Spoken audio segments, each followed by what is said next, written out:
আজি মাননীয় মুখ্যমন্ত্ৰী সাহায্য পুঁজিৰ তৰফৰ পৰা বিভিন্ন ৰোগত আক্ৰান্ত হোৱা মোৰ ডিগবৈ সমষ্টিটোৰ 13খন গাঁও পঞ্চায়ত আৰু এখন পৌৰসভাৰ 124গৰাকী ৰোগীক চেক প্ৰদান কৰিছোঁ 13,45,000 টকা।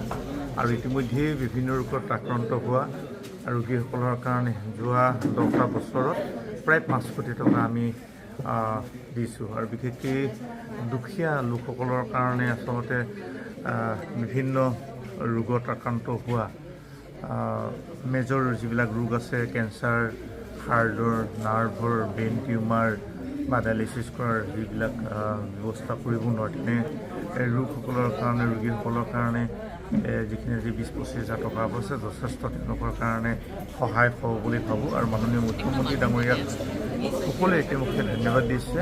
আৰু মুখ্যমন্ত্ৰী পুঁজিৰ তৰফৰ পৰাও বিভিন্ন জটিল ৰোগত আক্ৰান্ত হোৱা লোকসকলৰ কাৰণে কেতিয়াবা আমি ইয়াৰ পৰাও আবেদন যদি তেখেতলৈ পঠাওঁ আৰু আবেদন কৰি তেখেতক 2-4 লাখ টকা তেখেতৰ পুঁজিৰ পৰা দিয়ে। গতিকে কোনোকালেই কোনোদিনেই কোনো এটা পাৰ্টীয়ে বা কোনো এজন মাননীয় মুখ্যমন্ত্ৰী ডাঙৰীয়াই দুখীয়া ৰাইজৰ কাৰণে বিশেষকৈ ৰোগত আক্ৰান্ত লোকসকলৰ কাৰণে কোনোদিন টকা পইচা দিয়া নাছিলে।